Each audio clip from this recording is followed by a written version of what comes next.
Hello, everyone, and welcome to another episode of the Commonwealth Speaker Series, co-hosted by UBI Works.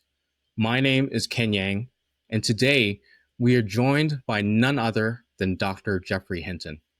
Welcome to the pod, Geoffrey. Thank you for inviting me. Great. Now, just to give everyone a short intro, you are a pioneer in the true sense of the word. Your research in artificial neural networks and deep learning have been seminal to modern advancements in AI that power so much of our world today.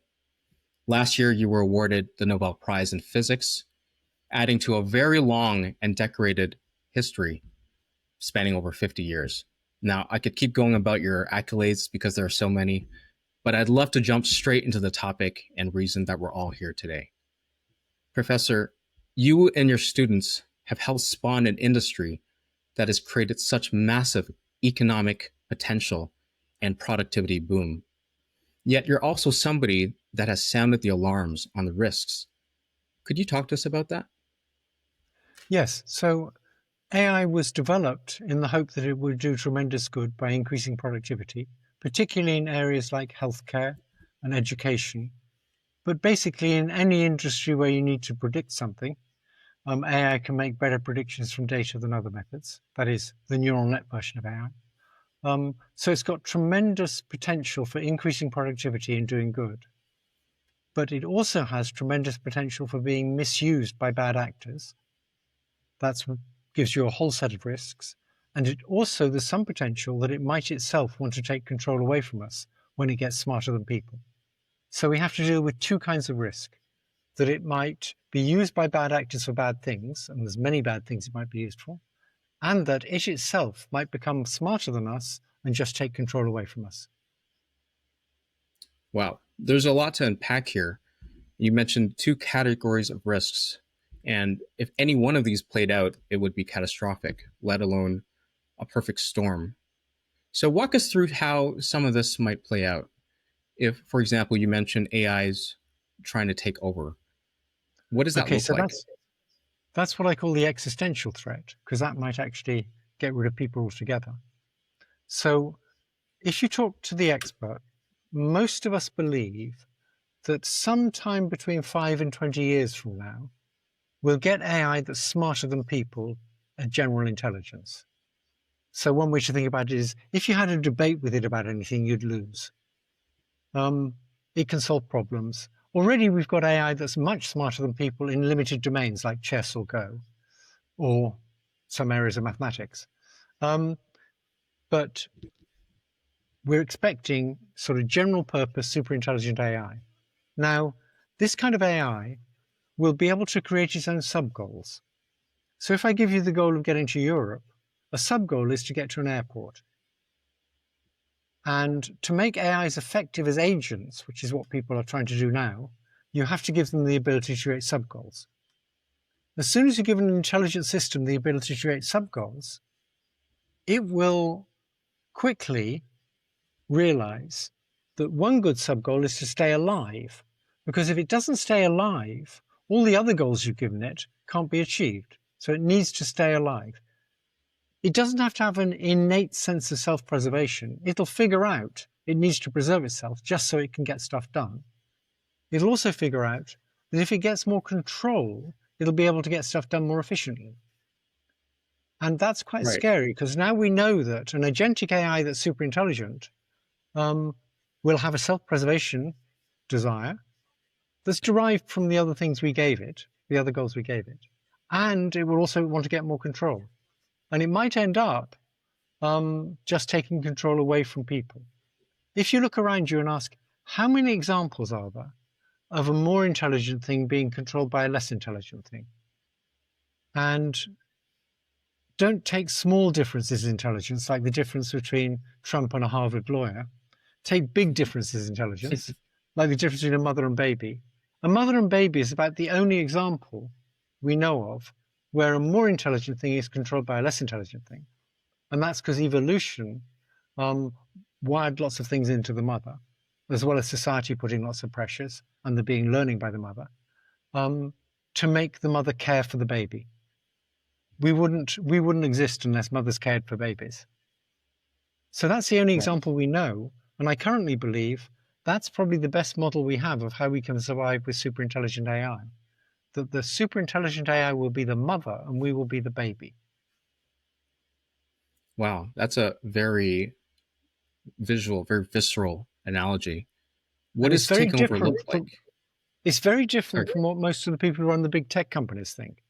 They think in terms of a kind of CEO and the CEO's executive assistant. They think the AI will be an extremely intelligent executive assistant, but the power will still be with the CEO. I don't think that's going to work. When the AI is much smarter than the CEO, if ever it wanted to take control away, it could. We've got to somehow organize it so it doesn't want to take control away. And Fascinating. that's what mothers and babies are like. Right. The other thing to So, bear in mind is that superintelligent AI can change its own code. So if you write mm, stuff into its code, it can always go and change that. That's a really scary thought.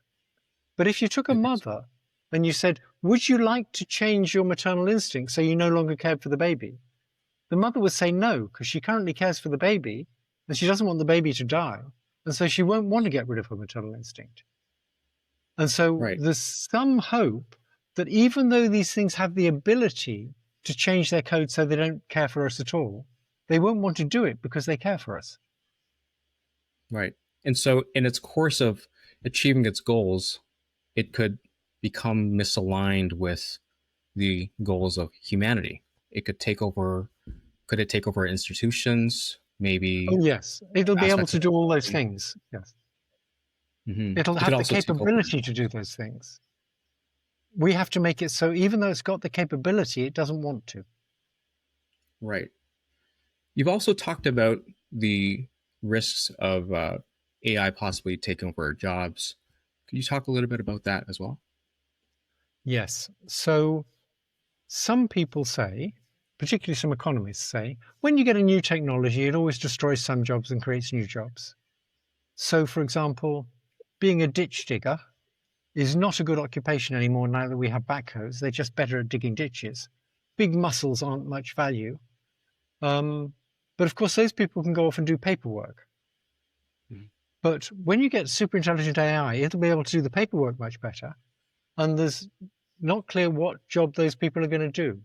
So I believe that we're going to see fairly soon a massive loss of jobs, mundane intellectual labor, like the things a paralegal does at a law firm of looking for similar cases, or people in a call center who are badly paid and poorly trained and do their best to answer your questions but aren't very good at it. And AI will do a much better job.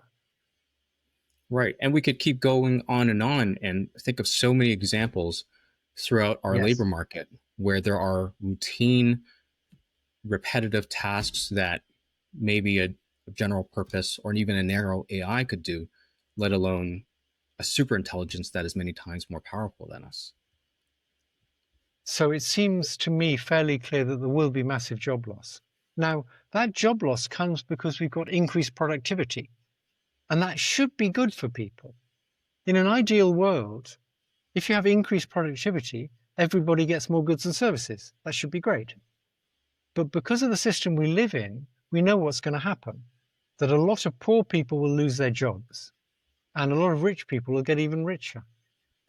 And that's going to be very bad for society.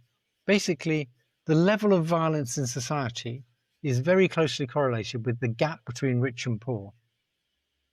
As you make the Wow. rich richer and the poor poorer, you're going to get more violence. And of course, you get people who exploit that by pretending to be on the side of the poor. And you get these populist movements that tend to get very violent. Right. So there are so many economic and societal implications of replacing a lot of this work that people find meaning in today and take an income out of. And just like wealth, the distribution of jobs and good paying jobs is going to be very, very unequal. Yes. So you've hit on two things there. There's you need a job to get an income, but you also, most people use their job to get self-respect. They, Mhm. the job they do is who they are, or a large part of who they are. And universal basic income will be necessary for a lot of people who lose their jobs. and it'll stop them starving. They'll be able to pay the rent, but it won't deal with the loss of self-respect by being unemployed. And Right. so I don't think universal basic income's a simple solution to everything. I think it'll be necessary, but not sufficient. Right. I was going to ask you about that actually. You've mentioned that you support universal basic income, and you were actually consulted by people over at Downing Street in UK, and you recommended a UBI. I'm very curious what that conversation was like, if you can share Um, anything. well, that was at a time when there was a conservative government. Um, so I told them not to tell the Prime Minister that UBI was a form of socialism, which I think it is. Not a very good form, but better than nothing. There have actually been experiments in Britain that showed that it was very effective. And it was an experiment, I think it was done in Wales. I'm not sure of all the details. But what they did was they took orphans, people who grew up in orphanages, and got to the age of 18, and then they're kind of put out into the world, and a lot of them can't cope. And because it's a rather small number of people, you can afford to give them universal basic income. And people from other areas can't just move in and say, I'm an orphan, I should get it, because they're not. So that apparently worked extremely well. The people who were getting a reasonable universal basic income did much better negotiating the transition to being adult than people who weren't getting that. People just getting normal social security. Right. And that was actually a very well cited pilot around the world. Basic income Okay. advocates globally were amplifying the news from that. And these are actually findings that have been echoed across quite a few studies as well, where if you give somebody some basic economic level of security, it gives them more negotiating power in the labor market. It gives them a little bit more ability and freedom to search for better work, or maybe to look for other ways to build their career or give back to society. Yeah. And recently we've seen a number of notable tech and AI leaders also come forward and talk about UBI, saying they support some form of it. Would you say that your understanding of the risks of joblessness is pretty common in the industry? Yes, I think all the big AI companies are investing they're basically investing hundreds of billions of dollars in advancing AI. They wouldn't be doing that unless they thought there was a lot of money to be made. And the place there's a lot of money to be made is from increasing productivity. And what that really means is getting rid of people and having AIs replace them. Now, there's some industries where it's not a worry, like healthcare. If you could make doctors 10 times more efficient, we'd just get 10 times more healthcare. It's an elastic market. Old people like me can absorb any amount of healthcare. So it's not going to put doctors out of work to make them more efficient. But in other areas like call centers or paralegals, it's going to put people out of work, and it already is. Right. It seems to be a very strong business case to be automating many types of work. Certainly Yes. not every occupation, but there is a huge segment of the labor market where the businesses and maybe the consultants have figured out this makes economic sense to automate, Yes. right? And it's And not just going maybe to be it's not just going to be relatively poor people. If I was a big consultancy firm that got paid lots of money for spending a month to write a report on something, I would be very worried about the fact you can now get AI to write the same report in 10 minutes. that's right. And you can scale this out across every industry where Right. intelligence is becoming commodified. Maybe one of the only exceptions I've seen in the tech space of a leader who has pushed back against this is your friend Jan LeCun, chief scientist at Meta, who says Yes. AI will cause major labor disruption, but there won't be mass unemployment. What would you say to him? I don't believe him. I mean, some economists agree with him. And it's true that there have been previous things like automatic teller machines didn't cause mass unemployment among bank clerks. But I think this is different because this can do all kinds of mundane intellectual labor. And I think it will cause massive unemployment. And the real problem is this. All those people who become unemployed, they used to pay taxes. They're no longer paying taxes. If you're going to have universal basic income, where's the money going to come from? And I think the money should come from somehow taxing the AIs that do their jobs. That will provide the money. But of course, the big companies are going to be very, very unhappy about taxing AIs. That's right. There's certainly a lot of interest in UBI these days and a lot of questions on how this could work. And yes, the design space of it is so large. One of the number one questions, of course, is how we fund this.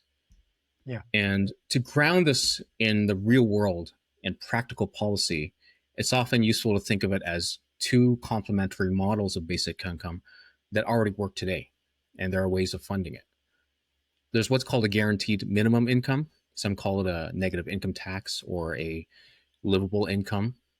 And many benefit systems today, and our EI system actually has elements of it, which is it kicks in when you need it and it keeps you out of poverty. And these could be paid in any which way. It could be paid by tax dollars or other means. Well, of course, people do fall through. So advocates like UBI Works are pushing for a more broad-based guaranteed income measure to maintain a basic level of standard of living for everyone. And of course, this seems to be a clear policy option to help those who are displaced. And there's a second model of basic income, which is actually quite close to what you mentioned, Geoffrey, which is to see it as a dividend from some public or natural form of wealth. So you can think of sovereign wealth funds or carbon dividends are a very good example. There's growing interest in the idea of AI dividends. And there's already very strong precedents around the world. Alaska and Norway both have sovereign wealth funds that pay their citizens directly. In Norway's case, the pensions. And there's certainly calls to adopt similar models here in Canada. But in fact, some people have actually called for sovereign wealth funds and dividends precisely as an answer to AI, including people like Sam Altman. And so you can imagine a public national fund that holds shares of the biggest companies, and it could collect revenue from land through something like a land value tax. And this is because that's where wealth is going to increasingly concentrate as we automate more sectors of our economy, the biggest companies and land. And this is, in one way of thinking of it, could be a proxy of giving everybody an economic stake in the upside of AI without handpicking and taxing a certain sector or a certain company. And this is just a short primer on how to think of it that could be useful for policymakers and the public to see as feasible models to build on. What do you think about that, Professor? Do you think any of these ideas could make it into the conversations you're having? So if you take the first model you talked about, where it's seen as negative income tax, you can view that as the natural extension of progressive income tax, whereby having negative income tax if you have a very low income, you're just making the tax system more progressive. But if you look what's happening in the States now, what Trump is doing is lowering taxes on the very rich and trying to get the money back by having a federal sales tax, because that's what a tariff is. It's a federal sales tax. Mm-hmm. The Republicans don't want you to point out that that's what it is, and they get very upset if anybody says that. But it's a federal sales tax, and that's very anti-progressive. The whole point about a sales tax is it's much less progressive than income tax, because everybody pays the same rate, rather than rich people paying more. And our problem is rich people, even though they've got much more money than they need, really don't want to pay taxes. And they're willing to support anybody who makes them pay less taxes. And currently that's people like Trump. Rupert Murdoch really doesn't want to pay taxes, and so he'll back people who are against taxes. In fact, Rupert Murdoch backed Tony Blair in Britain. And what was interesting, even though Tony Blair was in the Labour Party, during his time as Prime Minister, taxes got less progressive. The amount of taxes paid by the poor compared with the rich The rich paid less. That's probably why he had the backing of Murdoch.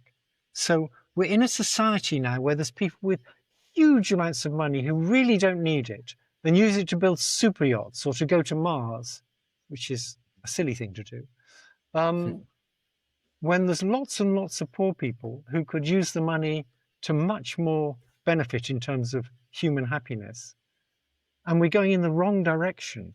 We should be going in the direction of making the tax system more progressive, tax the rich more and the poor less. And so the first model of negative income tax for people with very low income seems like a very good model to me. But I'm not optimistic about us achieving it.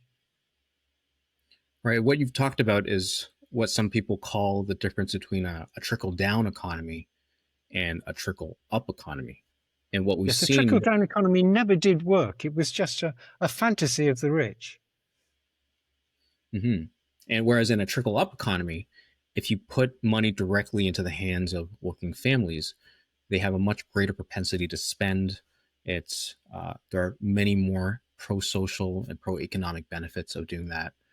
And so the guaranteed minimum income or negative income tax model is certainly gaining a lot of political favor these days. So if you see of that as a economic floor, I love the way you put it, which is just a more progressive income tax system, because it would work through the income tax system. And UBI as a social dividend could be giving everyone a stake, especially as AI generates more and more of this wealth. But to get the money for that, first of all, we need to tax the rich and stop giving the rich all the tax breaks. They're paying ridiculously less tax than they used to pay. In what people look back on as the good days in America, the 1960s, the early 60s and the late 50s, when working class families had good jobs and 2 cars and felt secure, the tax rates were much higher on the rich, and that's what made it possible. So we're in a period now when the rich control the media, the rich control the parties, both the Democratic Party and the Republican Party, and it's all about less taxes for the rich. And it's terrible, and it's particularly terrible at a time when we're expecting mass unemployment. That's right. These other forces, these risks that you're talking about, are only going to exacerbate what seems like the natural trajectory of a polarizing economy, whether socially or politically, economically. I just want to play devil's advocate for a second. If we were to steelman the other side on the topic of job automation, we've often heard this response that, yes, there will be jobs lost. We've seen this before. It's always the case, but there's going to be more jobs created. Maybe better jobs, jobs that allow us to focus on higher order tasks. I really love to dig into this because I think it's the crux of the debate.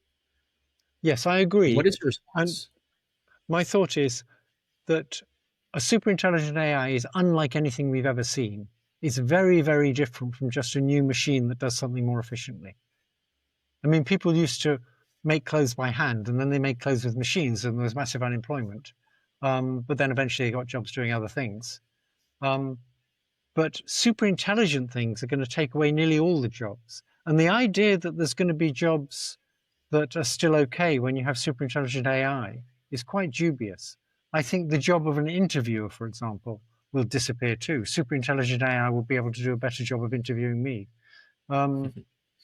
So I sort of completely disagree with Jan on that. Right. And so, unlike previous industrial revolutions, where we created things like we saw the loom, we saw automobiles, it still allowed us to do other new things that weren't automated yet. But could you say that this time, with general and then eventually super intelligence, we could be nearing the end of the path of discovering what can and can't be replaced in terms of human work? Yes, I think anything intellectual can be replaced. And eventually we'll get dexterous machines too. That manual dexterity is lagging behind. But the robots are getting more dexterous all the time, and eventually it'll be physical things as well. I think intellectual things will be replaced first and then physical things later. So my advice has been, If you want to train for anything, train to be a plumber. That's probably good for another 10 years. That's a really interesting example. Of course, we all need a plumber, but we Right. can't all be a plumber. No. And could we extend this to other types of jobs that share those attributes, right? That Yes, need anything dexterous that hands. requires manual dexterity in awkward circumstances. Like if it's all routine, if it's a sort of modern house that was built from a computer plan, you can probably maintain it with robots easily. But if it's an old Victorian house where none of the angles are quite right angles and things are falling apart and you have to dream up a way of making it work anyway, I think it'll be longer before AI can do that. Right. But not forever, because we're Not already forever, beginning no. to see crazy developments in humanoid robots these days, Yes, which can do figure one, show the robot doing laundry, which is yeah, menial housework you might not even pay somebody to do. right. It's still not doing it as well as people, but it's getting there. We had a question actually submitted by a member of our community who's a software developer. And he asks, is there a part of human intelligence you think deep learning is least likely to capture without some fundamentally new approach? No. I think we're machines. We're wonderful machines. We're particularly wonderful to other members of our species who find us wonderful. Um, but we're just machines. Just is the wrong word because we are very different from a simple machine. We're wonderful, incredibly complicated machines. Um, but I don't believe there's any reason in principle why there's anything a person can do that a machine can't do. Things to do with the body won't happen until we have machines that have bodies. But intellectual things, um, we can be very creative, but I think machines can be very creative too. Wow, that's a very telling answer, Professor. You and I actually crossed paths almost exactly 10 years ago at an AI conference in Toronto by the Creative Destruction Lab. And I remember meeting a few of your students, including Ilya Sutskever, who had given a talk on OpenAI. I And very remember few that. I people, remember that meeting where Ilya was talking about scale and saying, "Look, you just scale it up and it works better." And he was one of the first people to be preaching that very loudly. And he was basically right. yeah, after all these years, proven right. And I believe back then, all there was a blog article about OpenAI on its site. And I remember the talk you gave, Professor, about neural networks. And the killer app back then was speech recognition and object recognition. And the breakthrough we're celebrating was getting error rates on OR down from 25% to 16%. And then through your lab's work, 5%. And then look where we are today. Yes, back And then we didn't know we were going to be able to do natural language. It was a big surprise to me and to everybody else that AI got so good at dealing with natural language, actually understanding what was being said. mhm.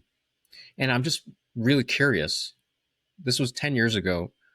Back then, could you have possibly foreseen how big this industry would be today and the risks that you're talking about?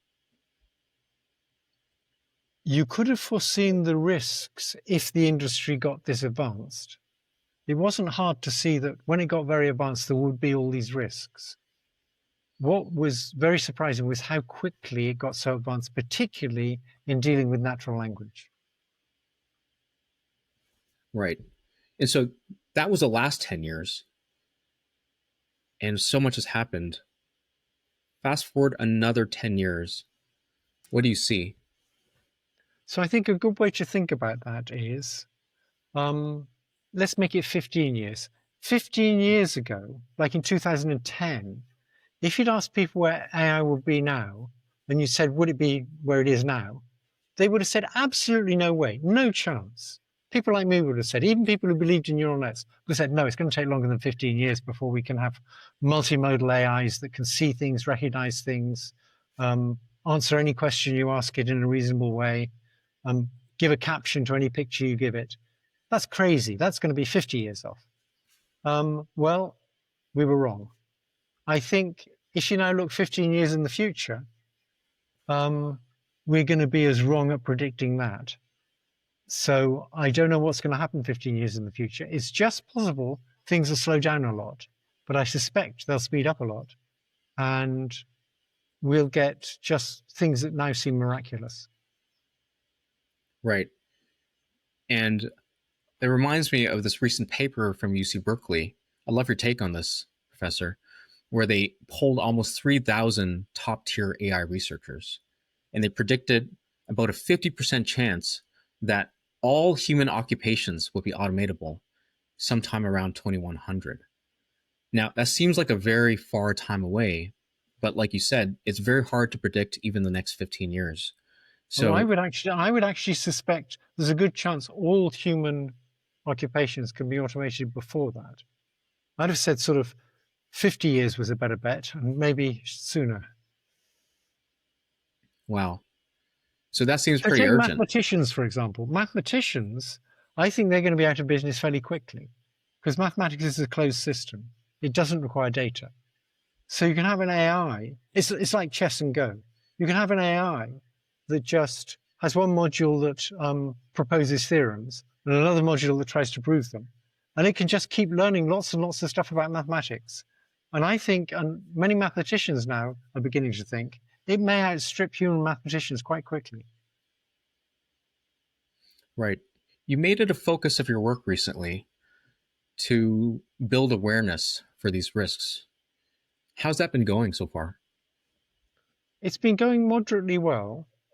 Um, I think the thing that's gone best from my point of view is I was quite late to start talking about these risks. There were many other people, very good AI researchers, who've been talking about these risks for much longer. And I was somewhat worried. They say, well, you came to this very late. How come you're getting all this attention? I mean, we've been talking about this for years and years. And they haven't been like that on the whole. They're genuinely concerned about the risks. So they've seen me as a spokesperson for what they believe in. And we've all got along just fine. I've been slightly surprised by that because academics are normally very picky and love to have disputes with each other. But all the people worried about risk are genuinely concerned about the risk, and they're more concerned about that than about academic credit, which is very nice to see. And certainly, somebody with your stature is very welcome in this conversation. So thank you Exactly. very much for your work. Does Thank it you. feel like policymakers are taking this seriously? Because if you're talking Yes, they're about a beginning to. time horizon. Mhm. They're beginning to. So, on the issue of jobs, for example, I've been talking to Bernie Sanders, and I go to Washington and talk to some more Democratic senators. Um, they're taking it very seriously. On the existential threat, I've been talking to various leaders. I went to China recently and got to talk to a member of the Chinese Politburo who has an engineering background and understood the risks much better than I expected. And I was emphasizing the existential threat, and he takes that very seriously. In September, I'm on a committee to advise the Pope. What's impressive there is they know I'm an atheist, but they still want my opinion. So leaders are beginning to take it seriously. Right. There's more that makes us similar than different. And of course, And the I should Pope say has within been. Canada, within Canada, we now have a minister of AI. And I've had several conversations with him, and he understands this point. And he actually thinks, yes, he understands the existential threat and thinks we should be doing research on how to manage it. That's very promising to hear. And I was going to say, of course, the Pope and the Pope before him has spoken about UBI, and not the newest Pope. I'm sorry, the previous Pope. And our current Minister of AI hasn't said anything about that. But these are very important, high stakes conversations that you're having, and it's just very happy to see you doing this because I think Thank this conversation is going to get much louder, and you're very much ahead of the curve. There's a part of me that wants to be an optimist, Geoffrey, and so I'm really wondering if it's possible to end on a positive note, right? So if I you. was to just take the optimist worldview for a second and say, imagine we do automate away all the mundane labor, wouldn't that allow us to focus on the parts of life that by definition are not mundane? Maybe it could allow us to work towards shorter work weeks. Do you see some optimistic or even ideal trajectory that we take? I see there's some hope of that in societies that are sort of decently run. I also see that there's going to be tremendous improvements in things like healthcare and education from this. Improvements in designing new materials for things like climate change. So maybe it can help develop room temperature superconductivity or more efficient solar panels and so on. But there are going to be these terrible risks. I've become much happier since very recently I started thinking about the idea of not going for a model of where we're dominant and this super intelligent AI is submissive and like an assistant, but the super intelligent AI is like a mother and we're like the baby and it looks after us. That seems much more plausible model to me. And it's made me actually quite hopeful that we can get to that solution. And then we know mothers genuinely care for their babies and they want the baby to do as well as possible. Mm-hmm. And so even if all the jobs are done by AIs, our super intelligent mother will sort of help us become good at writing poetry and writing plays and expressing our feelings and interacting nicely with each other. There's the possibility of a wonderful future. I wonder how far we could take this analogy, because a mother might want their kid to do even better than them. Or, this is a little bit of a cheeky analogy, but there's a lot of people rely on the bank of mom and dad right now, right? And so how far could we take this?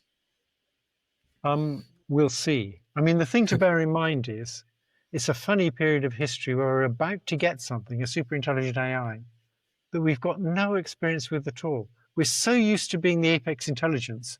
Most people just can't even think about us not being the apex intelligence. So there's huge uncertainty here. And so everything I said is speculation. We really don't really know what's going to happen. But clearly we should be thinking about what can we do now to increase the chances that we'll get a good outcome.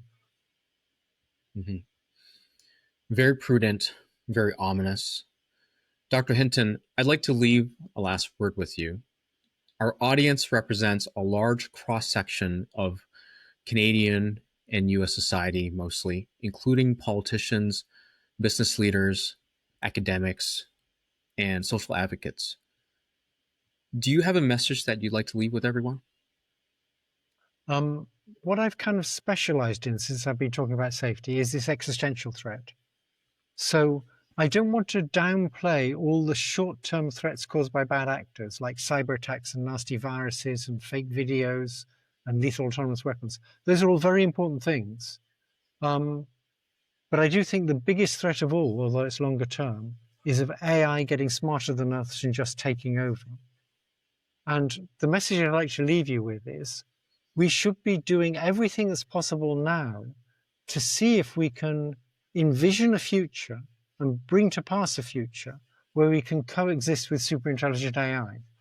And I don't think the way to do that is to think that we're going to be dominant and we're going to keep the superintelligent AI submissive and subservient to us. We need to think of other possible models. Sounds like you just painted out a roadmap for humanity. That honestly sounds very optimistic if we can find a way to do that. Thank you, Dr. Hinton. I appreciate you joining today. Thank you for inviting me. And to all of you tuning in, thanks for being a part of this very timely conversation with Dr. Geoffrey Hinton. I encourage you all to ponder what you've heard today, and if any of it resonates with you, how we can each play a role to propagate these ideas and help influence this and the next generation of leaders. Thank you and goodbye. Goodbye.